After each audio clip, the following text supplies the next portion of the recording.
Alors, on vit à l'hôpital public, on y meurt le plus souvent, on y traite les maladies les plus graves, mais aussi les plus fréquentes, aussi les plus rares. Souvent, il peut, dans les endroits les plus désertifiés, remplacer les soins de proximité, on y fait tout. Et le problème, c'est que maintenant, l'hôpital public n'est plus à même d'assurer ses missions. On le voit, et en fait, c'est une dégradation progressive qui est liée à plusieurs choses qu'on détaillera quand même très rapidement avant de s'attaquer à comment le reconstruire, comment le réformer au sein du système de santé. La première chose, c'est qu'il a été mis à mal par des réformes qu'on pourrait qualifier de positivistes, de scientistes, où on a pensé que finalement, avec des algorithmes, des procédures, avec de l'industrialisation, on pouvait mieux soigner de façon plus massive la totalité de la population. On a perdu son caractère artisanal et profondément humain. La deuxième chose, c'est que les réformes ont été basées sur une croyance profonde que le public était trop dispendieux, pouvait être remplacé efficacement par le privé, notamment le privé lucratif. Alors, parmi les réformes qui ont mis à mal l'hôpital public, une des réformes principales est HPST, donc Hôpital Patient Santé Territoire, où pour réaliser des gains de productivité, il s'agissait de standardiser l'activité, de l'intensifier, de supprimer des doublons et de réduire au maximum les activités non rentables, puisque chaque activité est devenue un tarif. Il s'agissait de supprimer celle où finalement le tarif était le moins rentable. Pas de lit vide, des soignants toujours en exercice, pas de temps mort, la polyvalence et la mobilité des soignants au sein d'un pôle, au sein d'un ensemble de services. Finalement, l'activité du soin était mise au service de la gestion et du budget, et non pas l'inverse. On a perdu de vue le rôle de l'hôpital. Alors, à cela, il faut ajouter le fait que depuis maintenant 20 ans, il y a un objectif national de dépenses de l'assurance maladie, et que cet objectif, ce budget qui devrait être seulement un objectif, est un plafond indépassable et qui ne couvre pas les dépenses structurelles de l'hôpital. Et finalement, au bout d'années d'austérité, la crise a éclaté avant même le Covid. Et même si après il y a eu un Ségur de la santé qui a revalorisé les rémunérations, on n'a pas revu ni le sens humain de l'hôpital, ni le fait qu'il fallait mettre la gestion au service du soin et non l'inverse. Donc aujourd'hui, l'hôpital, partout en France, ce sont des fermetures de services, un défaut d'accès aux soins pour la population, un défaut de fonctionnement vis-à-vis de la ville, et donc la réforme de l'hôpital est une urgence vitale, et c'est pour ça qu'on apporte 12 propositions principales. Il y a un premier groupe sur à quoi sert l'hôpital. Alors l'hôpital, c'est le service du soin au patient, c'est pour le patient. Dès lors qu'on dit que c'est pour le patient, c'est que le budget permet à l'hôpital d'assurer ses missions. Il faut abroger le volet hospitalier d'HPST et que les services s'occupent des patients. Après, les pôles, s'ils veulent se réunir en fédération, c'est possible, mais le patient est suivi dans un service, et c'est ça qui doit être la base de l'hôpital. Les patients ont deux façons de se retrouver à l'hôpital. Soit ils ont une intervention, une prise en charge programmée de soins, soit ils ont une hospitalisation en urgence. Et ce double mode d'administration désorganise l'hôpital, on déprogramme des soins programmés, on court à la recherche de lits pour les patients en urgence. Dès lors, il faut concevoir l'hôpital avec d'une part une filière programmée, d'autre part une filière d'urgence, avec des lits en nombre, un personnel en nombre. On ne paye pas les pompiers pour qu'ils soient toujours au feu, sinon il y a des incendies qui ne seront jamais éteints. Et c'est la même chose pour l'hôpital, il faut une filière d'urgence avec des lits potentiellement vides et des personnels prêts à faire face à l'hospitalisation. Pareil pour la chirurgie d'urgence et la chirurgie programmée, avec des blocs différents, des flux différents de malades qui permettent de faire face aux besoins. La prise en charge des patients doit être globale. Certes, les services sont spécialisés, mais dès lors qu'on s'occupe du patient dans son intégralité, il faut qu'on ait aussi des équipes pour les maladies les plus fréquentes qui puissent se déplacer dans tous les services et qu'on ne s'occupe pas simplement de l'organe en cause. Le patient n'est pas un organe, des organes qu'on saucissonne, mais un ensemble. Alors, ça, c'est pour la prise en charge des patients, ces 3 recommandations. Et puis, on a aussi 4 autres sur comment fonctionnent ces services qui sont les lieux de prise en charge des patients. D'abord, ils fonctionnent sur des soignants. Et les soignants font défaut, c'est la raison pour laquelle les lits sont fermés. Il faut les attirer. Et pour cela, il faut évidemment augmenter les salaires, revaloriser les salaires de nuit, de week-end, se mettre à niveau des services et des hôpitaux de tous les pays autour. Sinon, on est en Alsace et on va travailler à Bâle ou à Fribourg et Brisgau. Les conditions de vie des infirmières dans les grandes villes, notamment l'accès à la crèche, les logements doivent être pris en compte. Mais fondamentalement, on ne peut pas travailler à l'hôpital sans parler des conditions de travail. Il faut disposer plus de temps pour pouvoir mieux prendre en charge les patients, pour pouvoir prendre en charge sans que ce soit une activité, on va dire, à coder, perfuser. Certes, c'est bien, mais discuter, parler, c'est du soin aussi, réfléchir.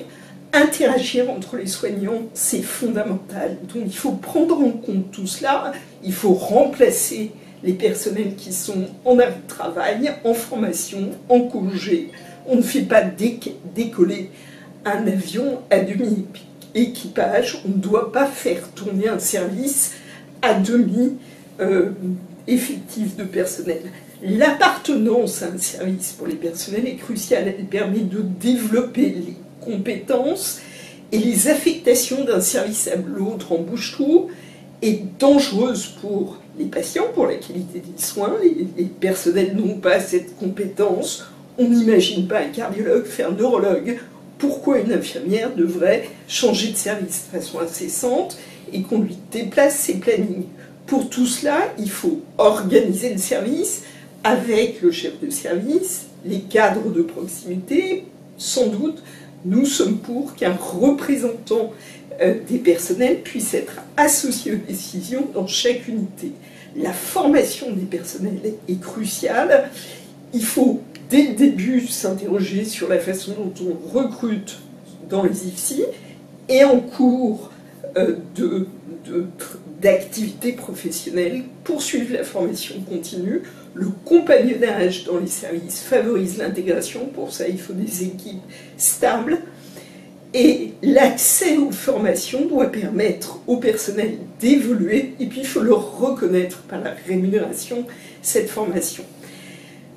La qualité des soins est l'objectif principal pour le patient et ça doit être l'objectif pour tout l'hôpital. Ça suppose que les personnels soient en nombre, qu'on adapte le nombre de personnel à la charge de travail qu'on constate.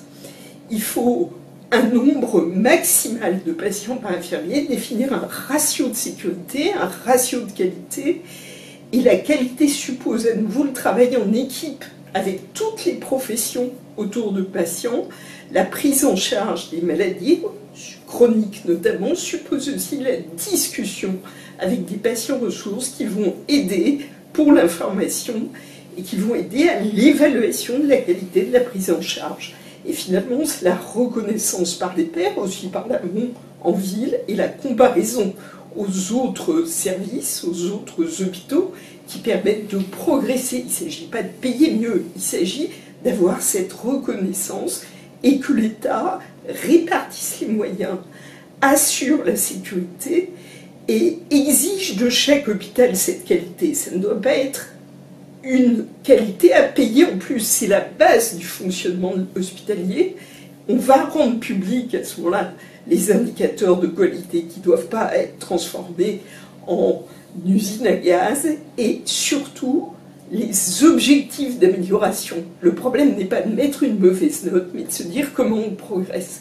Or, la qualité de vie au travail est complètement dépendante de la qualité des soins. On est heureux qu'on travaille bien, et quand on travaille bien, on est plus heureux, on travaille mieux.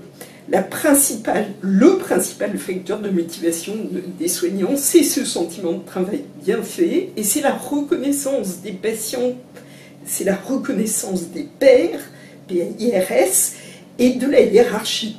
La qualité de vie au travail suppose ce travail en équipe avec une juste répartition des tâches, avec un nombre suffisant de personnel évidemment, avec des temps dédiés au partage dans les équipes, avec à nouveau des horaires stables, et puis avec la participation aux prises de décision, et ça amène à quoi sert un chef de service. Ça sert quand même un peu, le chef de service. Ça peut servir, certes, à coordonner, à animer, à apporter un projet médical, à apporter ce projet médical avec le cadre de soins et à s'assurer qu'il est partagé par tous et qu'il répond aux besoins de santé. Il doit se coordonner avec la ville en amont, il doit avoir quand même des compétences d'animation, d'organisation, il doit s'occuper de la formation de ses personnels, il doit être sûr que les réunions ont lieu. 5 missions de soins assurées à l'hôpital par les médecins, c'est beaucoup. Il y a des missions de soins, d'enseignement, de recherche, de gestion et de santé publique où souvent ils doivent sortir de leur service. Et finalement, un chef de service ne peut pas tout faire, mais un médecin hospitalier non plus. Probablement, il faut 2 à 3 missions, que ce soit réévalué chaque année et qu'on s'oriente en fonction de ses compétences, de son appétence et de son habilité. Il n'y a pas d'émission meilleure que les autres. La recherche, c'est important, elle doit être financée, mais la clinique, c'est la base. Une valence de clinique faut autant qu'une valence de recherche, et les salaires des médecins, leur évolution, ne doivent pas dépendre du choix des valences. Au niveau de l'hôpital, dans son ensemble, la gouvernance, la direction, doit être partagée. Il y a à chaque fois trois responsabilités. Celle du directeur, qui est nommé par la tutelle, celle par exemple du président de CME, qui est élu par les médecins, et celle des usagers, qui ont un regard à avoir sur la qualité des soins, sur la qualité des prises en charge. Et à tout niveau, la gouvernance doit être partagée entre ces 3 composantes, l'administration, les soignants, médecins ou non, et les représentants des usagers, avec en plus dans les CHU un responsable pour l'enseignement. La direction administrative devrait être acculturée aux soins et vice-versa. Et donc, il doit y avoir une cohérence entre le projet médical et soignant et les conditions matérielles qu'on leur apporte. La gestion doit être mise en soutien du soin et non l'inverse. Et du coup, le financement doit répondre à l'évolution des besoins et l'augmentation des charges qui peut être structurelle et fixe. Donc, il y a des investissements lourds, il y a de la rénovation, y compris bâtimentaire, qui doit être un socle.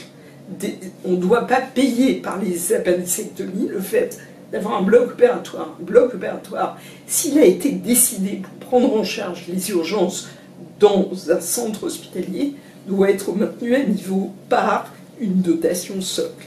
Après, il y a des activités de soins qui peuvent être financées de 4 façons. Soit par les tarifs, en fonction des activités qui doivent être souvent très programmées, très standardisées, soit par une dotation globale annuelle pour une cohorte de patients en fonction de sa gravité, soit à la mission, par exemple une mission d'infectiologie, d'antibiothérapie dans un hôpital pour prévenir les infections nosocomiales, c'est une mission qu'il faut doter de financement et pas au nombre d'infections qu'il prévient, ça n'a pas de sens. Et puis, il y a une possibilité de payer en fonction du nombre de jours passés à l'hôpital. Typiquement, quand on séjourne en soins palliatifs jusqu'à la mort, il faut payer au nombre de jours jusqu'au décès, malheureusement. Et ces 4 modes de financement peuvent être utilisés conjointement. On peut prévoir des expérimentations pour le mettre en route. En tout cas, les tarifs des activités programmées, standardisées, la T2A qu'on garderait pour ces activités, doivent être adaptés au coût. On ne peut pas faire un tarif déconnecté du coût. Alors, il y a des petites choses à dire au passage. Dans ce qu'on dépense à l'hôpital, on peut dépenser par exemple 2 fois quasiment le salaire d'un médecin. Quand le médecin est payé par la Sécu via son hôpital pour exercer son activité, et quand il y a un remboursement de ce que lui verse le malade dans ses honoraires. Par conséquent, à notre sens, il faut mettre en extinction les dépassements d'honoraires, l'activité privée à l'hôpital public. Il faut un statut unique pour les médecins, il faut intégrer les primes au salaire, et il faut interdire l'intérim, quelles que soient les professions, dans les 5 ans qui suivent les études. Le lien ville-hôpital est l'avant-dernier point important, et en fait, il est crucial. On ne peut pas déconnecter l'hôpital de son environnement, il répond aux besoins du territoire, et les premières réponses sont faites par la médecine de ville, et donc le projet territorial de santé intègre et la ville et l'hôpital. Et c'est réciproque. Il faut que l'hôpital puisse discuter sur ce que prévoit la ville et ce que la ville peut avoir comme droit de regard sur ce que doit donner l'hôpital.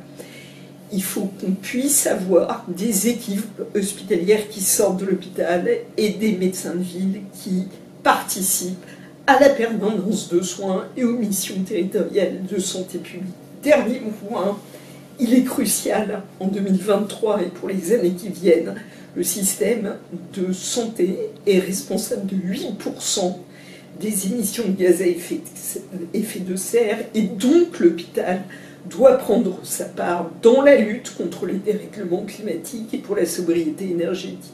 Pour ça, sans doute, là encore, la participation de tous, des soignants et des soignés, pour avoir un regard sur ce que fait l'hôpital est crucial. Si on met de la démocratie dans le système, ça ira forcément mieux.